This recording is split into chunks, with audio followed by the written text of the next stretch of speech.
Welcome back. This is Georgia Peachcast coming to you from Cherokee County, Georgia. This is Pat. And this is Gregg. Two major subjects we're going to kind of discuss and information that we want to pass on to you.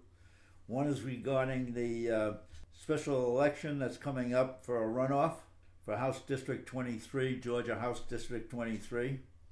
The other is to talk about an effort being put on by the House of Representatives. 35 House Representatives bipartisan group are trying to extend the Affordable Care Act. Some people will know it as ObamaCare. And that effort right now is called Common Ground 2025. You could certainly look it up and find out how it stands. But it's a bipartisan group trying to put that together, extend it. Regarding Scott Sanders, who is running for House District 23 runoff, what we're going to do is the special election is in a single polling place, and I'll say it, but we're going to put it on this. There's a Tuesday, January 6th is the actual election day. Early voting, again, one location on the early voting. The regular election day on the 6th will be on your regular polling places. But the early voting is one location, Sunday, December 28th, 1 to 5, Monday, December 29th, Wednesday, December 31st, hours 8:30 to 5, and Friday, January 2, hours 8:30 to 7. Again, this will be posted on our podcast, so you don't have to write it down, but that'll happen. Please. Yeah, we'll put a link in the show notes, so check those out, and you can just click on that link and find that information. Right. Basically, again, please vote. The whole point is get out and vote. Do what you should be doing, especially in these times. There's enough people that don't vote. If we can get more people out to vote, we'll be more of a democratic country than we are right now. Yep, and your vote is your voice. It's the voice that politicians actually listen to. So the more of us get out there and vote, the more things will happen the way we want them to happen. Regarding the efforts by the House of Representatives and the 35 House members, it should be a lot more, but that's a bipartisan group of House members.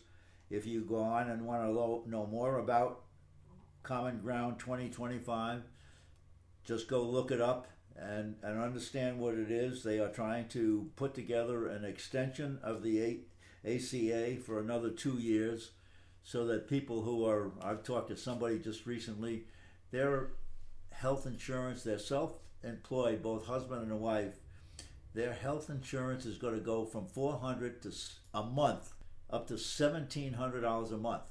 They have no idea how they're going to afford that.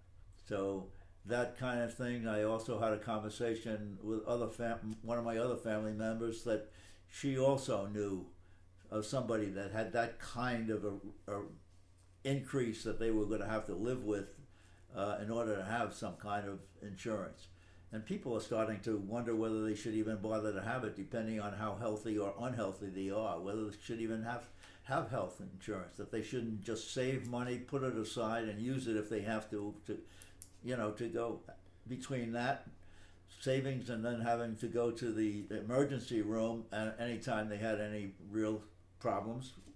Well, and I think people have been so used to the ACA and having, at least halfway decent health care for a reasonable cost that they have no idea how much it's going to cost if they walk into a doctor's office and ask for help with their health. And so, we've been relatively insulated by the presence of the ACA.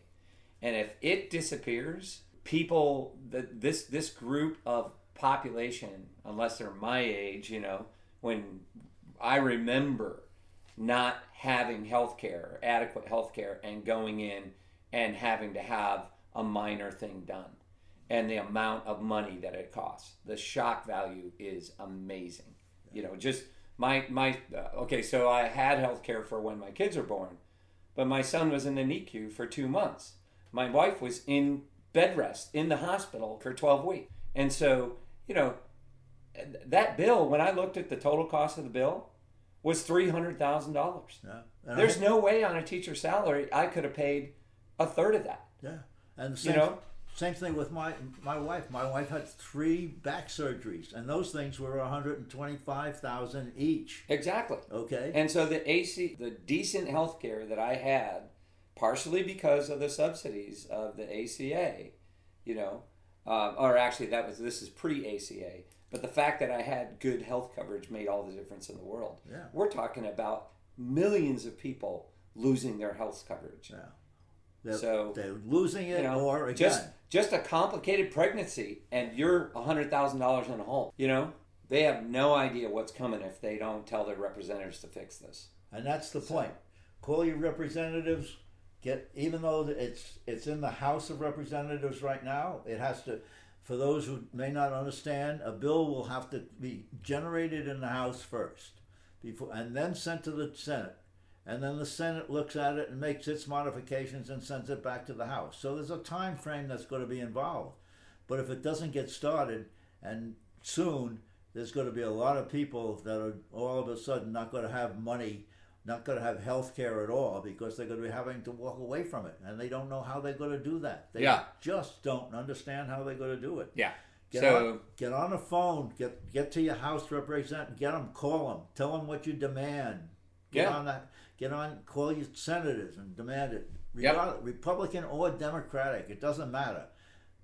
They all need to hear from you. They need to hear your voice. Yeah. Get after and so, just put them on speed dial on your phone, call them every single day. Say, hey, it's me again. Just reminding you that, this needs to be taken care of. We don't need these people to have lack of health insurance, or not have affordable health care. So, the ACA is not perfect, but it's a lot better than what we used to have. So, if they at least give themselves time to make sure that Americans have health and care while they try to do a better job of it, and that's the point. And that's the point of extending the ACA as it is right now to the point to give themselves both the senators and the House of Representatives, the House members, time to come up with a really good plan. Remember, it's just a bridge. That's all it is. As a reminder, there was a bipartisan healthcare program that had been put together, a while ago, and it keeps getting knocked down because of things inside of it that most of us and most of this country don't care about or don't want in it, and they get thrown out. In fact, I think we just looked at something and said something the Republicans didn't want to have one of the proposals because it included something that might lead into the abortion issue, and that's not where they're going to end up. Yeah, because a woman who is dependent on the ACA, who needs to have an abortion to save her own life, that's not important enough. That's the issue that some of the Republicans in the House are currently, and the senators, because there's a group of senators that are working on a bipartisan extension as well. And that seems to be the thing they're hung up on, saving a woman's life because she needs an abortion because of complications in her pregnancy. And so, it's crazy, it's stupid, but this, what Pat's talking about is really important. This is a bridge bill. It's merely to get us past the issue so we can actually create legislation that is better. Yeah. So the old days, compromise was not a dirty word. It's turned out to be a dirty word now to compromise. And it depends on what you're compromising on. Yeah, that's true. Compromise is, if anybody does or knows a little bit about the founding fathers and the history of this country, just a little bit will let you know that our country exists because of compromise that those people made. Yeah. And they made compromises that to them personally were against what they were hoping for or wanted in the Constitution and in the Bill of Rights. Yep. but they compromised, and we have what we have today because of that compromise, and we've lost the ability to do that kind of compromising, and we can always discuss a whole bunch of reasons and time frame for when that happened. But we can also get it back by demanding better of our leaders. That's right. Okay, and that's the whole point there. Which brings me to my final point. You've got to understand what's going on, and I know staying away from the news and staying away from information on your phones and so on and so forth is daunting right now, and it can be really drive you nuts.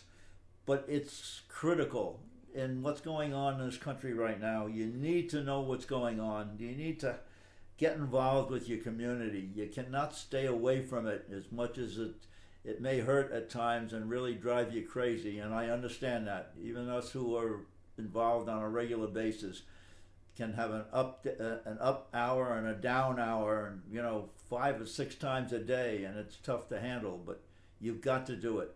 Yep. You got to know what you want from your elected leaders, and you got to tell them.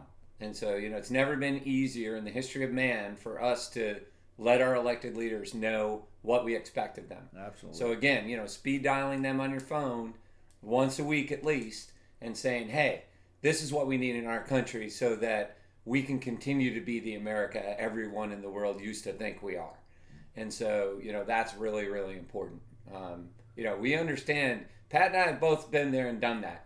After working all day, coming home, putting food on the table, taking care of your kids, it's hard to think about this stuff. But as an electorate, it is so important. One of the reasons we're where we're at is because insidious forces in our society took advantage of that. And they understood that people were working hard and that they didn't have all this time to spend on politics and stuff. But if we want to get our country back better, then we need to be more aware of what's going on and be more active in letting our representatives know what we expect of them. So that's all I have to say about that. Okay, and I got just the final one, and we're going to wrap it up, is that many of you have been involved in some of the protests and the No Kings protests around the country, and what you haven't been involved in, you've seen others been involved. Just so you understand that there are 2 resistance groups in this country working for you and for all of us, okay? One is called Indivisible, and the other is 5051. Both are national organizations that are out there resisting, also working with your senators and your House, both state and federal, to try to get things done. They have no problem, and I've been involved in going knocking on doors at the Capitol and telling them what we want, what we need, and what they should be doing for us. So again, just so you're aware that they are not one way or the other. They are a resistance group just trying to get our government to do what we want them to do. Well, and quite frankly, to get us more involved. Yes. On a in terms of getting out there and protesting peacefully and demanding better results from our elected leaders. So that's really important. So we'll put the links to both of those groups in the show notes. So please feel free to check them out. And as those events come closer, we'll of course let you know in our podcast. So and this will be our last one for the holiday season. We'll come back after the first of the year. So everybody have a great, safe holiday season. Try to enjoy as much as you can, and most importantly, enjoy your family, enjoy your friends, celebrate your faith as you see fit, and have a Merry Christmas and a Happy New Year and Happy Holidays to all. Amen. It's good, Pat. Very good. Like it.